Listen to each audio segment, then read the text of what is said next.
The Canadian government wants to control what you see on YouTube and other online media platforms. Trudeau's Liberal government has been trying to pass the C-11 bill, which is the Online Streaming Act. And this will allow the government to regulate what you see as Canadians across all online platforms, including Netflix, YouTube, and social media. And it would do that by putting media platforms like YouTube and Netflix under the authority of Canada's government, specifically the CRTC, in deciding what content gets shown to Canadians. And they want to use these powers to artificially promote Canadian content over non-Canadian content. And the Trudeau government has been trying to pass a bill like this for some time now. They already tried to pass this once with its predecessor, Bill C-10, which died last year upon the election that was called. Now they're trying to pass, again, basically the same thing with Bill C-11. Now, it's already passed the first and second reading in the House of Commons and is now being considered in a committee.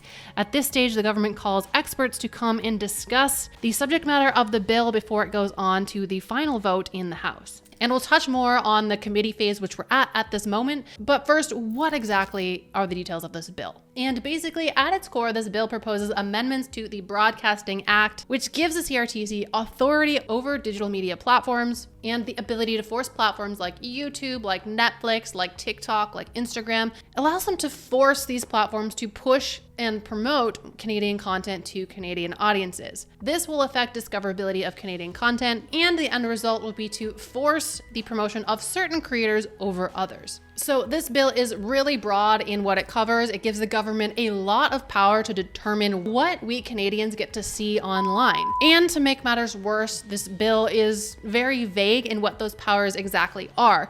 And the government has been honestly pretty dodgy about giving us more information about what powers the CRTC will actually get from this bill. They are refusing to release details on that. So that definitely throws up some red flags. And really, with the way things have been going in Canada over the last couple of years, is anybody really surprised? We have these attempts to establish effectively censorship by the government in Canada, on top of the government dragging their feet on lifting COVID restrictions, and the airports are just... I don't even want to get into the airports. I canceled the trip because I didn't want to deal with the airports.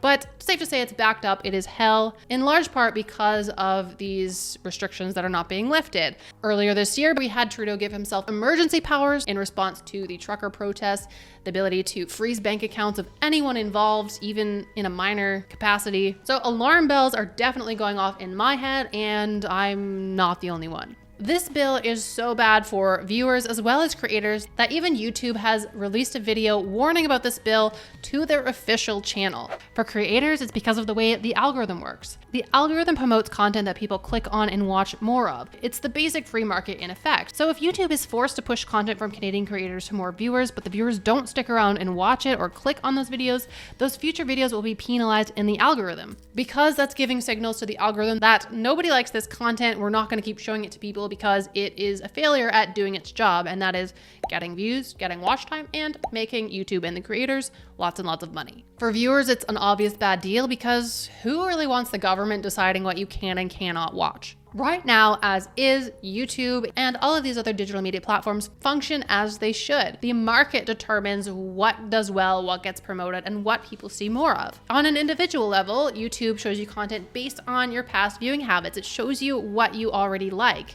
So instead of YouTube doing that, it's going to be pushing you Canadian content just because it's Canadian, whether or not you are interested in the subject matter to begin with. This really sucks. Who wants that? Nobody. So under the current setup, bad content gets outcompeted by good content, and then we get to see more good content as a result. But this bill will throw a wrench in that whole thing. Promoters of this bill like to talk big game about preserving Canadian heritage, but if that Canadian content that they're forcing down our throats isn't good enough to stand on its own two legs and get pushed by the YouTube algorithm as it is, then is it really worth preserving? Why are we forcing it on people? So if this bill is so bad for everybody, why is the government continually trying to push this bill through? And let me give you some insight into that. As I mentioned before, this bill is at the stage of being discussed in committee hearings.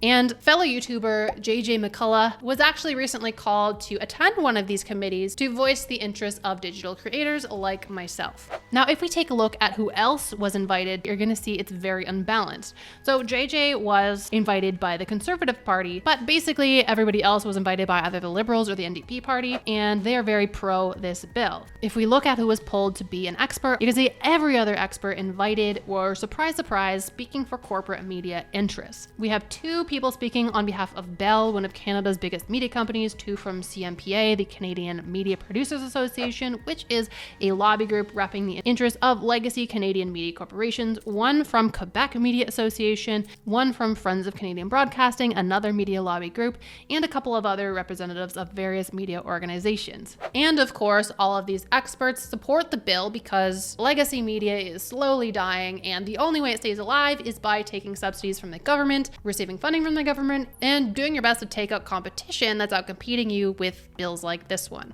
Now, the biggest competitor to legacy media is, of course, digital media. Everybody gets their information off of platforms like YouTube, off of social media, and less people are going to legacy media brands for the news and for entertainment. So of course it is in their best interest to pass this bill so they can take out the biggest competitors that are on the rise. I highly encourage you to check out JJ's video. He documents the process of what it was like to go speak at this committee, what his experience was and what his thoughts are on the whole process. And it's definitely illuminating to see how things like this work and how much special interests have taken over what decisions get made in our government. And after this video, I really think it's a lot worse than I previously thought. What is best for Canadians isn't necessarily what is being passed into law, but just after seeing this video and seeing the way JJ was treated at this committee, how basically what he argued didn't really matter, is probably not going to change any minds, and that the people in power are going to pursue their own best interests over the interests of regular Canadians. So if having somebody show up at these committees to speak for creators, to speak for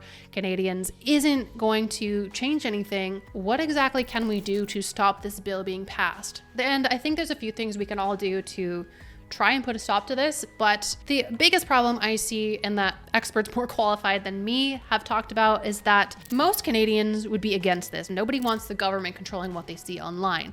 But most Canadians have also never heard of this bill. They have no idea what it's about, and if they have heard of this bill, they've also heard the misleading reassurances from the Liberal government saying that it's okay, it's not actually going to affect you that much.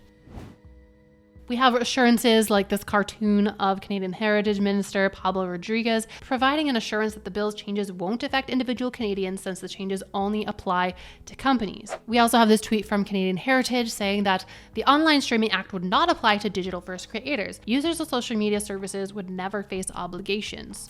Okay, so let's think about this for a second. If we take that at face value that, okay, the bill does not give them the power to target individual creators, so the CRTC isn't going to come knocking when I go and try as an individual creator to upload a video. They're not going to come and stop me from doing that. They're not going to censor me individually.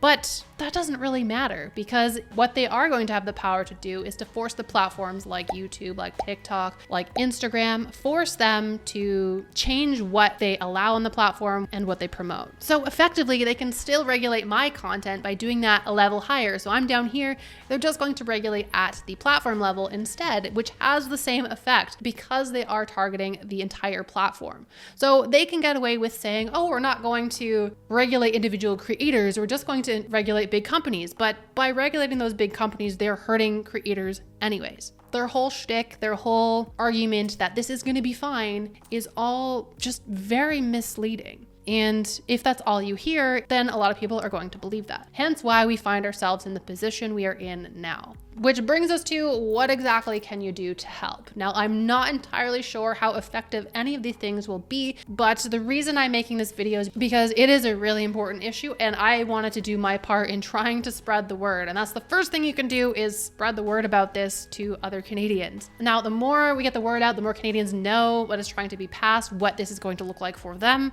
the more backlash there's going to be, and perhaps more pressure put on the government to walk this back and not pass it. If you're a creator, if you have a social following, spread the word and maybe we can make a difference. The second thing you can do is write to your MP about it, about how you are concerned and you would not like this to be passed. I'll link below to a petition / letter generator, which you simply put in your name, your email, your postal code, and it'll generate a letter that'll be sent to your local MP. Now, if you are not Canadian, but you're also concerned about this, then you can fill out that as well by selecting that you are a concerned global citizen and choosing a random Canadian postal code to send it. It's super quick and easy. You don't have to waste time on the phone calling your MP or sending a letter yourself. You can simply fill out this form and send it, and it'll get sent to your local representative. And finally, if this does get passed, if you're a Canadian creator, what are your plans?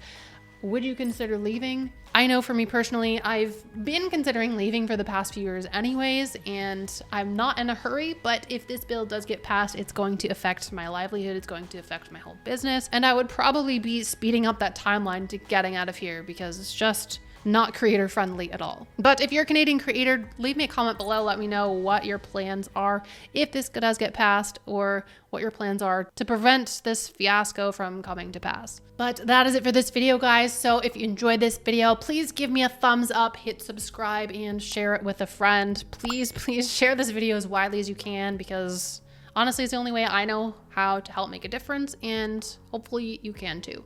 But otherwise, if you're interested in learning about personal finance and crypto, then make sure you check out one of these videos next. And I will see you guys next time.